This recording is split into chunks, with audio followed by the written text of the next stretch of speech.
Notebook આવે છે રૂપિયામાં, બોલપેન આવે છે 1 રૂપિયામાં. 1 રૂપિયામાં કોઈ વસ્તુ મળતી નથી. ગઈકાલે હું ખંભાત નગરપાલિકામાં તો મેં વાંચ્યું એક જગ્યાએ કે મશીનથી હવા ભરવાના બી 2 રૂપિયા લે છે. મશીનથી હવા ભરવાના બી 2 રૂપિયા લે છે. 1 રૂપિયાની આજે કોઈ કિંમત નથી. પણ આ 1 રૂપિયામાં આપણા મુખ્યમંત્રીએ આ ઉદ્યોગપતિઓને 3,33,000 હેક્ટર જમીન 1 રૂપિયા ચોરસ વારના ભાવે આપી દીધી. આજે દાહોદ નગરપાલિકામાં બી ઘણા બધા લોકો એવા છે કે જેની પાસે ઘર નથી. એ 100 રૂપિયા વારનો ભાવ આપવા તૈયાર છે જો એને 50 વારનો પ્લોટ મળતો હોય. પણ એના માટે મુખ્યમંત્રી પાસે 1 પણ ચોરસ વાર જગ્યા નથી. પણ આવા જે ઉદ્યોગપતિઓ છે, અબજોપતિઓ છે અને કરોડપતિઓ છે એને 1 રૂપિયા ભાવે આપવા લાખો હેક્ટર જમીન ગુજરાતની જતી હોય તો આ મુખ્યમંત્રીને કોઈ પડી નથી. એટલે આ જે મુખ્યમંત્રીએ સૂત્ર આપ્યું છે તમે સમજી શક્યા નથી. મુખ્યમંત્રી એમ કહે છે કે સૌનો સાથ સૌનો વિકાસ. વાત સાચી છે, સૌનો સાથ, પણ વિકાસ ખાલી 100નો કરવાની વાત છે. એ 100 જે એના માનીતા ને લાડીલા છે એ 100 સિવાય કોઈનો વિકાસ આ ગુજરાતમાં ક્યારેય થયો નથી ને ભવિષ્યમાં બી આ સરકાર રહેશે તો થવાનો નથી. કારણ કે આજે તમે જુઓ કે ધન સંગ્રહનો કાર્યક્રમ આપ્યો છે. ચૂંટણી ફંડ ભેગું કરવા માટે બી બધાને આદેશ આપવામાં આવ્યો છે.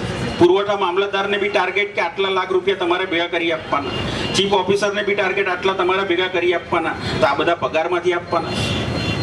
ભાજપના કોર્પોરેટર હોય, ભાજપના ધારાસભ્ય આપે તો સમજી શકાય, પણ આ બધા એના પગારમાંથી પૈસા આપવાના. એ કોના ભોગે આપશે? કે આજે રેશન કાર્ડની રેશનિંગની દુકાનવાળા પાસે પૈસા ઉઘરાવશે તો કાલે પેલો ગરીબ ખાંડ લેવા જશે, તેલ લેવા જશે, કેરોસીન લેવા જશે તો એને 2 લીટર ઓછું આપશે, એને 500 ગ્રામ ચોખા ઓછા આપશે. એ રીતે આપણા વિતરણમાં કાપ મૂકીને એ પૈસા સરકારમાં જવાના છે ને એને લીધે પણ આપણું નુકસાન થવાનું છે.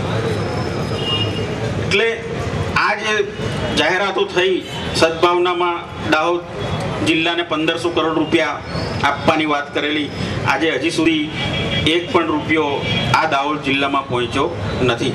એટલે આ જે સરકાર કોના માટે કામ કરે છે એ જ અમે સમજી શકતા નથી. ને આજે તમે જુઓ કાયદો અને વ્યવસ્થાની પરિસ્થિતિ પણ કેવી કથળેલી છે. ગઈકાલે જ મેં પેપરમાં વાંચ્યું કે વડોદરામાં એક બેન ઓટલા પર બેસીને શાક સમારતા હતા તો એનો અછોડો કોઈ તોડીને જતું નહીં. અછોડા તોડવાના, છોકરાઓના 16,000 છોકરાઓના અપહરણ થઈ ગયા એનો હજી પત્તો જ લાગ્યો નથી. ચોરી, લૂંટફાટ એનું ક્યારેય કોઈ પકડાતું નથી. તો આ મુખ્યમંત્રીના રાજમાં કયા ગુનેગારો પકડાયા? ગુનેગારો કયા પકડાયા? કે જે મુખ્યમંત્રીને મારવા આવેલા એ બધા પકડાઈ ગયા. મુખ્યમંત્રીને મારવા આવેલા એ ગાંધીનગર જિલ્લામાં પહોંચી જ નહીં શક્યા. કોઈ અમદાવાદ એરપોર્ટ પાસે એને મારી નાખવામાં આવ્યો, કોઈને ચિલોડા પાસે મારી નાખવામાં આવ્યો, કોઈને હિંમતનગર પાસે એન્કાઉન્ટર કરી નાખવામાં આવ્યું. અને બધાના ખિસ્સામાંથી એક જ ચિઠ્ઠી નીકળી કે ભાઈ મારું નામ આ છે ને હું મુખ્યમંત્રીને મારવા માટે આવ્યો છું. તો મને એક સામાન્ય માણસ તરીકે હું તમને પ્રશ્ન પૂછું, તમારા ઘરમાં રાતે ચોર ચોરી કરવા આપે તે નામને સરનામું છોડીને જાય છે? કાલ રાતે હું તમારે ઘેર આવ્યો તો કંઈ આગું પાછું થયું હોય તો ફોન કરીને પૂછી લેજો. એવું કોઈ કરે છે ચોર? તો આ મુખ્યમંત્રીને મારવા આવે એક ચિઠ્ઠી લઈને આવે. અને આજે તમે જુઓ કે જેટલા મુખ્યમંત્રીને મારવા આવ્યા એના એન્કાઉન્ટર થઈ ગયા. પણ આજે મુખ્યમંત્રીના ઘરની સામે જ રોડ ક્રોસ કરો ત્યાં અક્ષરધામ મંદિર આવેલું છે સ્વામિનારાયણ.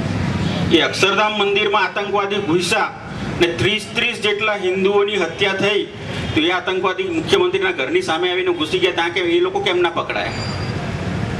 એ લોકોને પોલીસ કેમ ના પકડી શકી? કારણ કે આ મુખ્યમંત્રીને હિન્દુ મરે કે મુસલમાન મરે એને કોઈની ચિંતા નથી. એને તો મત મળવા જોઈએ એના માટેનું આ રાજ ગુજરાતમાં ચાલી રહ્યું છે. એટલે મારે મુસ્લિમ સમાજને પણ વિનંતી કરવી છે કે હમણાં સદભાવના નામે તમને ગળે મળવાનું નાટક આ મુખ્યમંત્રી કરી રહ્યા છે. તો હું તમને ચેતવવા માગું છું કે આ તમને ગળે નથી મળતા. આ તમારા ગળાનું માપ લે છે કે કયો છોરો આ ગળું કાપવા ચાલશે. એટલે એવી મીઠી વાતમાં આવીને ભોળવાતા નહીં, એ પણ હું વિનંતી કરવા માંગુ છું. એટલે આ જે સરકાર જ્યાં સુધી ગુજરાતમાં રહેશે ત્યાં સુધી સામાન્ય માણસનું ક્યારેય ભલું થવાનું નથી.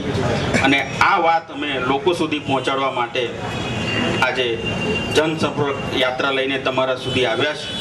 તો આવનારા દિવસોમાં આ વાત જો હુકમી કરતા, ગરીબોની અવગણના કરતા, મુખ્યમંત્રી અને ભારતીય જનતા પાર્ટીને આપણે દરવાજો બતાવી આપવાનો છે એ વાત લઈને અમે આવ્યા છે અને મને આશા અને વિશ્વાસ છે કે આપ સૌ અમને સાથ અને સહકાર આપીને આ વખતે પરિવર્તનમાં સાથ પુરાવશો એ જ અભ્યર્થના સાથે વિરમું છું. ખૂબ ખૂબ આભાર.